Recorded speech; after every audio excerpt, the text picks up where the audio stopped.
Welcome to Solutions for Higher Education, a podcast by Scott L. Wyatt, president of Southern Utah University in Cedar City, Utah. To subscribe to this podcast, please visit www.suu.edu/President's Podcast, where you will find both the audio and a written transcript for today's podcast. Hi again, everyone, and welcome to Solutions for Higher Education, a podcast featuring Scott L. Wyatt, the president of Southern Utah University in Cedar City, Utah. I'm your host, Steve Meredith, and joining me today, as he always does, is Scott Wyatt. President. Thank you, Steve. It is great to be here today. Good to see you again.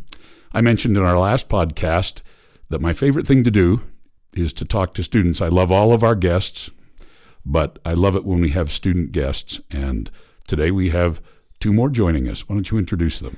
We do, and we're so happy to have them both here with us. Shanna Bartel and Newman Kanta. Thanks for both joining us. Shannon, let's start with you. So you're a student here at SUU. Why don't you tell us a little bit about your major and what your goals are in life? Okay, sure. So I am in the aviation program, and my whole point of that is to become a private pilot, and we study quite a few things in that, like the meteorology and a lot of different things, physics and stuff that go into that. But my goal is to become a private pilot and fly commercially. And how do you like those planes we've got out there? Oh, I love them. I actually had the opportunity to fly one back from the Oshkosh Air Show, and that was just an amazing experience that I was able to have, and I just love them. They're beautiful. So this isn't about the airplanes. But we do have these beautiful Cirrus airplanes that have parachutes and all the safety things. They're probably the safest airplane that anybody's using to teach flight. Yeah. And I think they're also the prettiest. Yeah, they're like little sports cars, the sports car version of airplanes. And I work as a mechanic over at the airport as well, so I get to work on them and get my hands on them all the time, and I just love them. Well, I'm glad you think the same way about them that I do. Anyway, going to school is a little bit of a challenge for you. It doesn't come easy. Why don't you tell us a little bit about your background? Okay. So I am from Taylorsville, Utah, and I grew up my life's been a little crazy along the way, and I've had a lot of challenges. My family, none of my parents went to college, and I don't have a lot of relatives that did. And I started life really, really young, got married when I was 16, had my first kid when I was 17, and I was just a stay-at-home mom, and I did a bunch of sewing and side projects and stuff like that, but I had pretty much written out college. And then I went through a divorce and decided that I needed to figure out how to support all my kids, and was trying to figure out how to do that. How many kids? I have 5 kids. 5. Yeah. And my parents passed away when I was in my early 20s. And so I took on my little sister, who is now 17. So you're a single parent of essentially 6 kids. That is right. Trying to figure out how to get through life, pay the bills, get a good education so that you can make money to take care of your family. And obviously money grows on trees, so it wasn't a problem. Do they? I've been trying to find them. You don't have a money tree at your house? No, I've been looking and asking. Everyone keeps them to themselves. Well, it's interesting because the students that we have here, when they quit for whatever reason and don't finish, we ask them, what were your challenges? What were the issues? What could we do better to help you? And by far, the largest response is, I just don't have the money right now. I don't have it. So I'm going to drop out and go back to work, see if I can save enough money and come back. And so many of those students don't ever find their way back. Yeah, I believe that. So you're here on the benefit of some scholarship help. Yeah, absolutely. Scholarships have helped me a lot make this possible. and they're going to carry me through. Like, I already have some scholarships for the next year lined up that I've been awarded, and I couldn't do it without those. You have 6 kids. You have no parents. If somebody wasn't helping you, this just wouldn't be possible, would it? For sure. I mean, there wouldn't be enough time in the day for me to even work enough to save enough to go on my own. Well, Steve and I have children. We do. And I think having 6 children is like a full-time and a half. Yeah, it is. Job. That's quite a remarkable story, and made the more remarkable, I think, by the fact that you're one of the few women in our aviation program. Is that right? Yeah. We've actually got quite a few new girls coming in this year. But when I started, I think we had 2 other female aviation students. And you're also a mechanic. I'm working on my A&P. So I started over there as reception, worked admin for a little while, but I really wanted to learn maintenance and the systems. And so there was an opening for student worker, and I work over there part-time. You have to work under an A&P for 30 months, and I'm about halfway there before I can take my test for that. Working part-time, raising 6 kids, getting a bachelor's degree, learning how to fly, pretty complicated. But as soon as you get through your schooling, there is a great job waiting. Yeah, absolutely. They're desperate in the industry. And so that's what's so exciting, is not only is there a lot of work and a lot of money involved, but it's something that I care about and have a passion for. So I couldn't ask for anything better. How did you find your passion for flying? So has that always been part of your life, or? My dad loved aviation, and we grew up by the Salt Lake Airport, and he always talked about buying a plane and getting his helicopter license, and that was something that we always talked about and dreamed about. And when he passed away, I was really sad that I had to kind of give that up, because we were going to do it together. And then when I moved down here, we had the school flying around, and I started asking questions because I saw helicopters, and it's such a small town, I was surprised. So I started asking neighbors and people at the grocery store and whatever, just kind of poking around, like, what's with the aircraft? And I found out there was a school here. So my twins were about a year old, and I felt like I could probably get a job and they'd be okay if I started working on the weekend. So I just waited for a job opening over at the flight school, and something that I could qualify for. And I had worked reception before. So when I saw there was a weekend reception job, it would mean that my husband at the time could watch them, on the weekend, and then I wouldn't work during the week. And so I just jumped in, and my 3rd day on the job, I got to go for a backseat flight, and I never let it go. Like, I was hooked. So I happened to be the first SU employee that flew one of the Cirrus. Oh, yeah? Now, when I say that, that suggests that I'm a pilot, but I'm not. But the salesmen, they just really want to get the... Oh, yeah. They just want to get the guy with the checkbook in the plane. Absolutely. So Smart guys. Yeah, so I've flown the Cirrus airplane. I've flown the Cirrus jet, too. And, it's always, when you say you flew it, somebody was sitting there with his hands trembling. I've also driven an 18-wheeler. I wasn't in the seat with the wheel, but... Yeah, ready to take over at a second's notice. How much further do you have? So I got my private license in April, and that doesn't sound like much, but that's actually the hardest lab. And so just learning how to fly and get my landings down and stuff, I feel like I don't have much to go, but I still probably have about a year. I have to do my instrument, my commercial part 1 and 2, and then my CFI. And then you'll start instructing for a while? Yes. If they will hire me, I definitely will. Okay. Well, I'm sure they will. If they're listening to this. That's right. It should be a help. Newman. Yes. So, why don't you tell us a little bit about your background? I'm in Newman County. I'm from Mali, West Africa. I am one of the first in my community to go to college and study in America. One of the first in your community, not yes. just in your family. Yes. To be a college student. And I am first in my family history, meaning my great-great-grandparent, to graduate from high school and attend the college. So you're not a first-generation college student. You're a first-generation high school graduate. High school graduate. Yes. Plus college. Plus college. And then tell us how you found your way from Mali to Mount Pleasant, Utah. And then we'll go from Mount Pleasant to... It's a direct flight, isn't it? Cedar City. I wish there was a direct flight. That would be awesome. Mount Pleasant is where you went to high school. Yes. When I was 4 years old, I left my family and go a different part of Mali. I always wanted to go to school and learn different things and try different things. And where my parents were, there was no school. I never see a person have a book or writing something. But when I saw my dad paying somebody he sell the chicken.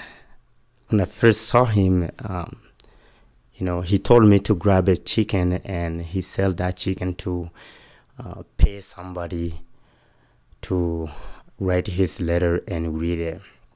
And that moment, I thought my dad is uneducated. He didn't go to school. But now, as a son, what I can do about that? So how old were you when this happened? I was 4 years old. 4 years old. Yes. Your dad's got a letter. He needs to read it, but he can't read. He can read. And nobody will read it to him unless he pays them. Yes. So he turns over a chicken, which is a pretty valuable thing. Yes. In order to get somebody to read for him. You're watching this and saying, I'm not going to be paying chickens for people to read to me. Yes. So you left home and stayed, who did you stay with? I didn't stay with anybody. As I left home, I was around, just lay down around next to the building, or I would stay in the school. You were homeless? Yes, I was homeless at that time. But you were going to school? I was going to school. How far away was this from your home? It was 50 kilometers. 50 kilometers from your village? From my village. So I didn't get to see my parents that much. And I didn't have a phone or write them a letter because nobody could read that. And I was just completely disconnected with my family. That's a pretty heavy price to pay to go to school as a kid. Yeah. So then after you're in school for a while, then how did you get connected with Wasatch Academy, which is a high school in Mount Pleasant, Utah? Yeah. So while I was going to school in Wilisebugu, I loved to walk around, and I saw a guy who was a mayor and got his master's degree in BYU. Was from Wilisebugu, and he was driving a car, and he drove to his house, and I saw him, stop out of the car and open the gate, and then drive a car again, and then it was wind blowing, and then, as soon as there's nobody to hold the gate for him, so I saw that, and I ran into him, and I put rocks into the gate so he could drive on his driveway at the house, and then he stopped at the car and asked me, "Hey, young man, where are you from? Who are you? And why did you help me?" And I said, I told him where I'm from and what I'm doing here. And he asked me where I live. I said, I don't have a home, and I'm going to school. And he invited me to his house, and I lived with him about 2 years. And I speak French, and when his friends would come from France and in America, just do humanitarian project in Mali, and I'll be the interpreter. And now I have a house, I have a place to stay. I eat pretty well, and then I'm going to school, but at the same time I have a little job, and just be interpreter for those visitors. And I met a guy who really was just so touched by. He was impressed the way I greet people, the way I carry myself, do all the little things to them, and he just decided. He asked me what is my goals, and so I said I just want to go to school. I want to keep learning, and he said, "Would you like to come to America?" And I said, "What is America?" And What is America? Yeah, and he said that's where I am from. And then he was able to reach out to Wasatch, and they give me a full ride scholarship to come study there. So that's how I got to Wasatch and Utah. So how old were you when you came to Wasatch Academy? I was 14. 14. Yes. So about 4 years old, you moved out on your own. Yeah. And then you spent 7 or 8 years, I guess, living homeless until this family took you in. Mm-hmm. And then you come out all the way to Wasatch Academy in Mount Pleasant, Utah, which is about as far away as what we would think Timbuktu is. Yes, there's no direct flight. Yeah. And of course, I use the word Timbuktu for a reason, because Timbuktu's in Mali. Yes.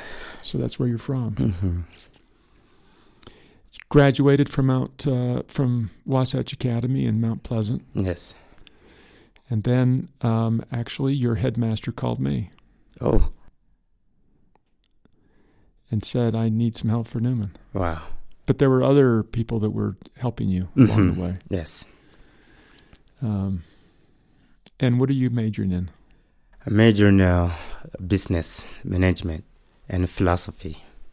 And what's your goal? My goal is to become an international business owner and use that business and help my country out. And I also plan to run for office in Mali. So and you're here on scholarship help, Yes, as you have been ever since you started high school. high school, yes. I think it's helpful for the listener to know that Wasatch Academy is a private school, so that you have to pay tuition to go there. To go there, yes. So you've been getting scholarship help all the way through high school, and then so far here at Southern Utah University. That's correct. Without scholarship help, where would you be? I think I would be in Mali You by would now. be homeless in Mali, I'll wouldn't be you? hopeless in Mali and really no English at all by now. And I don't know how my life would be without the help and people who believe in me and really trust that God to invest in me. It's pretty remarkable.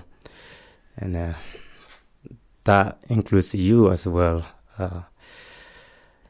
I'm just inspired by your leadership and all the help you have provided me. Well, that's nice of you to say that about Steve. And I just hope to use your exemplary leadership into Mali. Well, it's fun, Steve, to talk to these two students because we've got Shanna, who you start out as a not expected, but a surprise single mother of 6. And you're either going to be on welfare rolls and your children are going to grow up in a home without a role model, or you're going to find a way to go to school. And that only happens because of scholarship help from people. Yeah. What a difference that makes for you, and then what makes for the 6 children that you've got and their children and families and communities and a whole family of people that can contribute who otherwise wouldn't have been able to.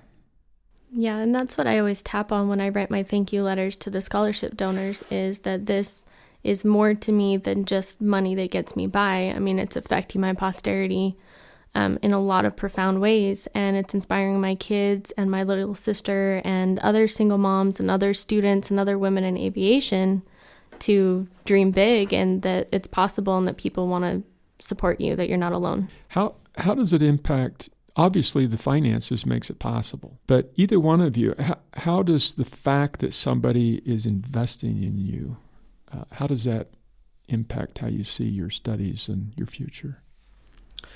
Me personally, it helps me focus because there's a reason behind why they are involved and investing.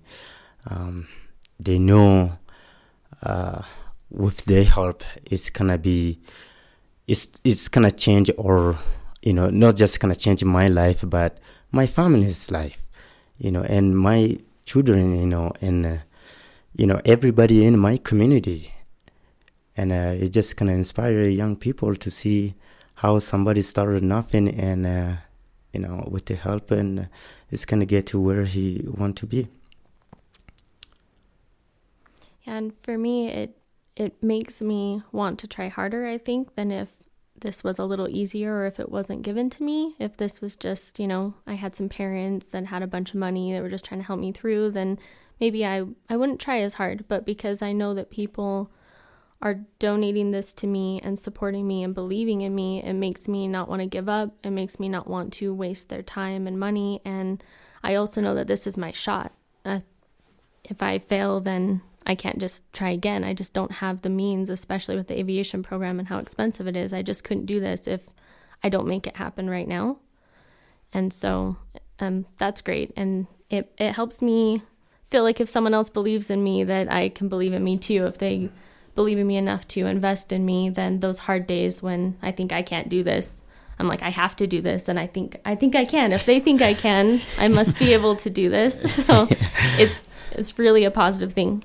Yeah, they're taking money that they worked hard for and they're giving it to you like an investment in the whole community. And in your case, Newman, the whole world. It's an investment in a better world. Mm-hmm. A better world here and everywhere. Everywhere, yes. So, have you met your donors, the people that have donated scholarship money for you? So, for me, I know that Colonel Matheson has met me before, and he called me up. I got a scholarship from him my first semester, and he followed up with me a year later and took me for a flight in his plane and asked me how I was doing and what's holding me back and how far I've come. And he talked with me, so that was really wonderful. And I have a dinner up in Salt Lake, actually this next weekend, where I get to go up for the FJ Management Fund, and they have their banquet up there, so I can kind of talk with them and say thank you and see people face to face. But other than that, it's just been thank you letters. I haven't been able to meet anyone. Yeah, so you've got a local person who's a pilot, been his life flying. Yeah. Who's taken a particular interest in you, and then your dinner in Salt Lake is with the management of, it's actually Maverick and Flying J. Mm-hmm. Yes. So you're going to meet with those people and say thanks, and that's a pretty impressive group of people to donate to you. Yeah, absolutely. Do you buy more food at Maverick? I'm a little happier when I fill up my gas and I feel like I didn't have the money for that much, but then I'm like, oh, but they helped me out so much. Yeah, well, there's so many doing this, but those are some of them that are contributing to you, and you've had a chance to connect somehow or another. Yeah. Or will. And Newman, you've had a chance to talk to some of those that have helped you. Yes, some of them are, but not all of them. I got the Staff Association scholarship, and some of them are my co-workers and my people I work with in the office, and some of them are just on campus. So I got a chance to see them, but not those who are living far away, and those who just do it without even letting me know it. So, well, and you have a job too, don't you? Yes, I have a job. Both of you are working part-time. Mm-hmm. So working part-time and getting other help. So it's not like you're just slacking around. No. I wish. Yeah. President, sometimes in our job we deal with very large donors who get their names on buildings, and we appreciate them more than we can say. But I've always thought that scholarships, in their own way, in countless, maybe smaller donations, have a larger impact on the individual student than do the the really large donations that we receive. And I've always thought a real measure of how much people love education that work at a university is how much they donate back in scholarship money and other and other time, and I think SUU does a great job with that. Yeah. So some of the big donations make the whole education process possible for us. Sure. And then it's the smaller donations sometimes that make it possible for individuals. Yeah. I think an example of that would be the business building, the new business building. It's great building. It's beautiful. And I just appreciate it so much that I can have all of my classes, next to each other. And then I'm well prepared and I'm not late anymore. And since it's starting getting cold, I don't have to walk. Since I entered the building, I stay there until I'm out. But without the scholarship to pay for tuition and books and rent, I cannot enter that building, because I think combining both together is really remarkable and it's inspiring. Yeah, in the business building, that's our Dixie Lovett School of Business building was paid for. The majority of the money came from private donors, most of it. And that's and if you ever took classes in the old business building, it's not just convenient to not have to go outside and cross campus, but it is a spectacular improvement. It's a beautiful new building. Lots of group study space. It makes it so we can really teach business the way it ought to be taught. Yeah. Well, what would you say to somebody that's trying to decide on whether to donate money to a scholarship or not? What would you tell them? Or we're getting close to the Christmas season. Shanna, what would you say? I would just say that if you are trying to decide, then always choose yes, because you could give in other ways to the community or to family members or whatever, but the scholarships really impact people's life in a big scale kind of way. And even I feel like people feel like if they don't have a lot of money that they shouldn't be giving, but small scholarships, like you guys said, sometimes are amazing help. And like for me, the aviation program, I got a couple like kind of larger scholarships, but I've gotten a bunch of little ones that help. And for me, like each semester in the aviation program is more than I make in an entire year working part-time. And so those little ones really add up. Like there's no amount that's too big or too small or anything. And I look forward to a day that I'm on the giving side instead of the receiving side of scholarships so that I can give back. And I wish that more people would, so that it opened up more opportunities. I think on top of that, I would say, just changing our lives, you changing our families, our friends who are far away from, back home. And, when I come home, they just look at me like, how did you do this? How did you do this? So they see the possibility. But the thing behind that is the donors, the helpers, the people who, involved, they are the possibility. And I think that's really something I really admire. And I'm just so grateful for them to contribute in my life and my family and my community. I think Mali will appreciate them someday. Someday when you're running Mali, it'll be a better country. It will be. Because of them. Because of them. Yes. It's so interesting to think of it that way, that somebody sitting here in Utah or wherever they might be, because we have alumni all over the country. Mm-hmm. In fact, we have students at SUU from 49 out of the 50 states. That's right. This year we're missing somebody from Delaware, and we've got to get out there and find Come on, Delaware. There's got to be somebody so we Yeah. can say all 50. But then we've got students from 63 countries. And that means we have alumni all over the world. So the donations that we get for scholarships are coming from lots and lots of places. But for somebody that lives here in Utah or Cedar City and contributes to a scholarship, sometimes they don't really understand that they might be changing the world in Mali. Mm-hmm. Or they might be helping a single mother get through school. It becomes really personal, but big when you think of the ramifications. Little seeds and big trees. Yeah. Helping communities and nations and families and individuals. It's kind of fun, isn't it? Yeah. We were talking on this podcast a while ago about happiness. We were. And one of the keys of happiness is getting outside of yourself and being of service. That gets you to stop thinking of your own problems and seeing your contributions in the bigger world. Yep, and seeing the impact that these scholarships have had on these students' lives, just seeing their faces here.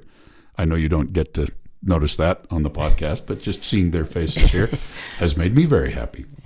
Yeah, we've got 4 people in this room, and one of us belongs on radio. That's probably me. Yeah, for sure. The rest of you all look awesome. Back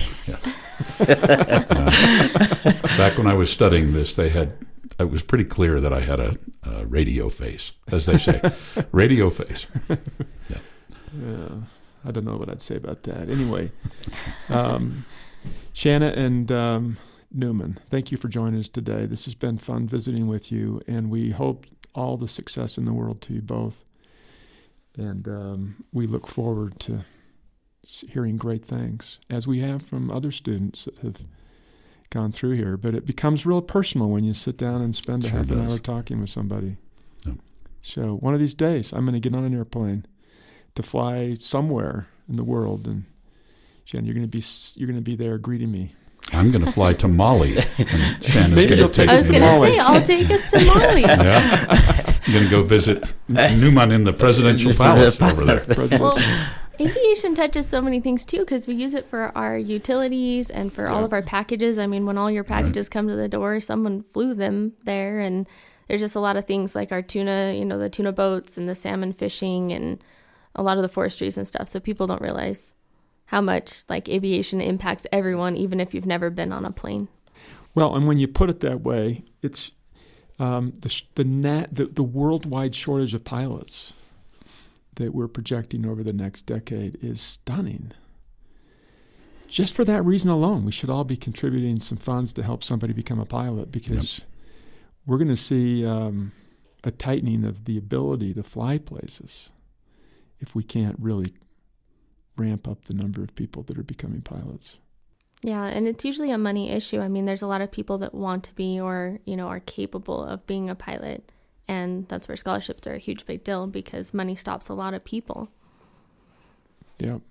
And it's these international businesses, Newman, that pull us together as countries and make us dependent on each other and help lift countries. So anyway, that's great. You've been listening to Solutions for Higher Education, a podcast featuring Scott L. Wyatt, the president of Southern Utah University in Cedar City, Utah. We've had as our in-studio guests today 2 students who were here on scholarship, Newman Conte and Shanna Bartell. Thanks to the 2 of them for being here. We're sure glad that you were. And to you, our listeners, thank you. We'll be back again soon. Bye-bye.